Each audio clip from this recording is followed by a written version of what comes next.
Good morning and welcome to Daybreak at 4:30. I'm Brian Mays. We begin this morning with breaking news. Police currently in a SWAT standoff at a home in North Austin on Neens Drive near Parkfield and Cripple Creek, not far from Cook Elementary School. Daybreak's Tina Shifley live at the scene this morning with more. Tina? Brian, police had asked us to wait here for more information. In fact, instructing us on how to get to Cook Elementary the safest way possible in order to keep safe because of this ongoing SWAT situation. And we first heard about it via Twitter from the police department about an hour ago now. All we know at this point is that there is a barricaded subject inside a home on nearby Neens Drive. We were able to get over there and get some video. We will get that to you as soon as possible. We did see some EMS ambulances there, some SWAT officers getting suited up, and nearly a dozen police cars there. Understandably, also some neighbors standing around wondering what was going on this morning on their quiet street. So again, some sort of SWAT situation on nearby Neens Drive. We are awaiting more information from police. We'll get you those pictures as soon as we can. Back to you. Okay, Tina, thanks a lot. Let's turn now to our Daybreak Top 3 for this Tuesday morning. The New York Stock Exchange opens in just a few hours, and traders and investors bracing themselves for another rocky day following yesterday's record-breaking free fall. Ted Cruz's aggressive campaign to defund Planned Parenthood officially begins today. His plan to mobilize thousands of churches across the nation to end taxpayer support of the embattled organization. And the cost of protecting Austin is on the rise, and the city's public safety department say they need help. What they're asking for, which could cost taxpayers a lot of money, and how you can weigh in. We'll have everything you need to know about all those stories and more ahead here on Daybreak. But first, let's turn to our forecast, and for that, meteorologist Albert Ramon. Good morning, Albert. Hi there, Brian and Corey. We are starting off in the mid to upper 70s right now. Quiet on the Doppler radar, but I'm keeping an eye on a frontal boundary that's just to the north of us. This is going to sag a little bit more to the south and be the focus of at least a few showers and storms today. Not widespread rainfall, but about a 30% chance of rain. Quiet this morning, 92 at noon with a 30% chance of showers, mainly north of Austin, and then from Austin southward a 30% chance of a shower storm at 5 o'clock, and still in the triple digits here this afternoon. Here's what we're tracking: that chance of rain returning at least for today. Dangerous heat indices right about 105 here today, plus a brand new tropical storm to get you updated on that just developed in the Atlantic. Much more on that ahead in your full forecast. The New York Stock Exchange opens in just a few hours, and many waiting to see how the market will react. Chinese stocks falling again today after yesterday's historic dive that triggered a global sell-off. The Dow ended the day down 588 points after dropping more than 1,000 points in the opening minutes of trading yesterday, the largest drop since 2008. The S&P 500 index slid 77 points, NASDAQ dropping 179 points. ABC's Bazi Kanani has the latest from Wall Street, where traders and investors are bracing themselves for what could be another rocky day. A hopeful sign from many Asian markets this morning, up or recovering, but not the Chinese market, still tumbling.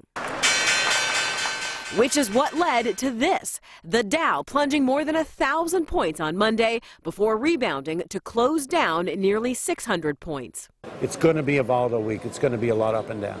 Traders now bracing for the week ahead, still fearing the slowdown in China and that perhaps a U.S. stock slide is overdue. The market has gotten ahead of where the actual economy is.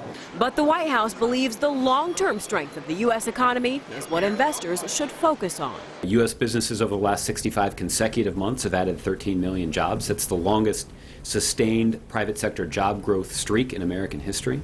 Despite anxiety on the trading floor, there is no panic here.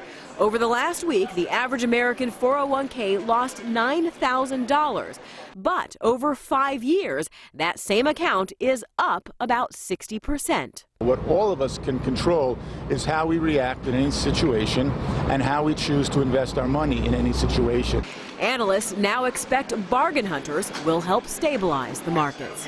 The market is dirt cheap, and it is a good time to buy. This morning, the experts remind us that those who bailed on the market back in 2009 lost half their money, while those who stuck it out recovered within 3 years. Bazi Kanani, ABC News, Washington. Back here in Austin, we talked to an investment advisor about what all this means for Central Texans. If you're talking about the average person or average investor, whether it's in Austin or other areas, I think this is probably a good opportunity for them to, if they haven't already, to take a good look at their portfolio and make adjustments. Beck suggested avoiding investing in things like oil, lumber, and cotton. Instead, consider things like pharmaceuticals and cybersecurity. New developments in the race for the White House. CNN now reporting that President Obama has given Joe Biden the green light to consider a presidential run in 2016. The Washington Post also reports that a meeting is scheduled between Biden and top bundlers who raised large sums of money for the Obama-Biden campaigns in 2008 and 2012. The event is described as part of a series of conversations that he's having with senior party members while weighing a White House bid. While pitting Biden against Hillary Clinton would put the president in a tough spot. The White House says that if that happens, the president may take sides. The president has indicated that to add Joe Biden to the ticket as his running mate was the smartest decision that he had ever made in politics. So I assume that means the president would support Vice President Biden if he were to run. I mean, this is obviously a better decision than the Secretary of State he chose. So, Now, Biden also met with Liberal Alliance Senator Elizabeth Warren on Saturday. Her stamp of approval could catapult Biden's support. He plans to make his final decision on a run for the White House in the next 6 weeks. And new this morning, today, Republican presidential candidate Ted Cruz is set to launch an aggressive campaign to end taxpayer support of Planned Parenthood.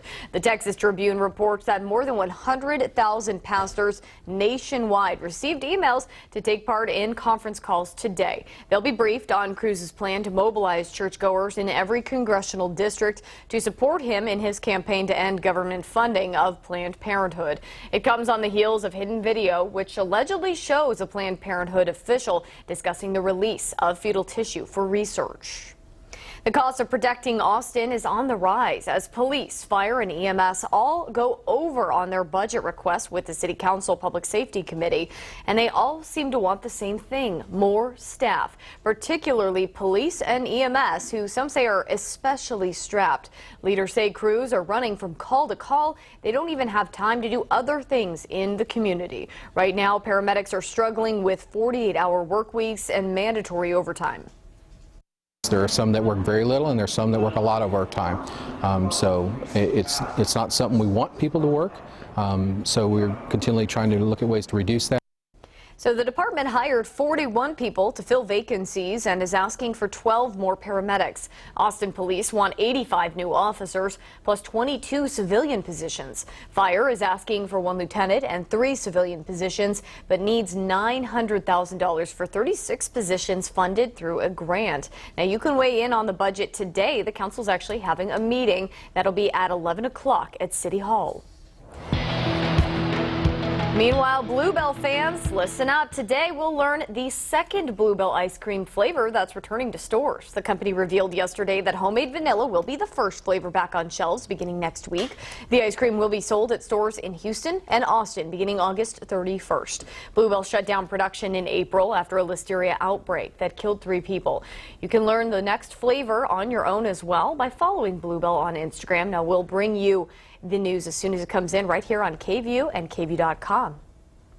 Round Rock, Pflugerville, and Burnett school districts all got one extra day of summer vacation, but today all those districts head back to class. Most colleges and universities started fall semesters Monday, but UT students don't have to go back until tomorrow. Of course, don't forget our back-to-school kit on KVUE.com. Now, we asked you to submit some first day school photos. We got some great ones. Just some of the photos you sent in. Christine Maurer, the Maurer boys ready to rock 3rd, 6th, and 8th grade. They look ready to go. Shannon shared this one. First day of 2nd grade.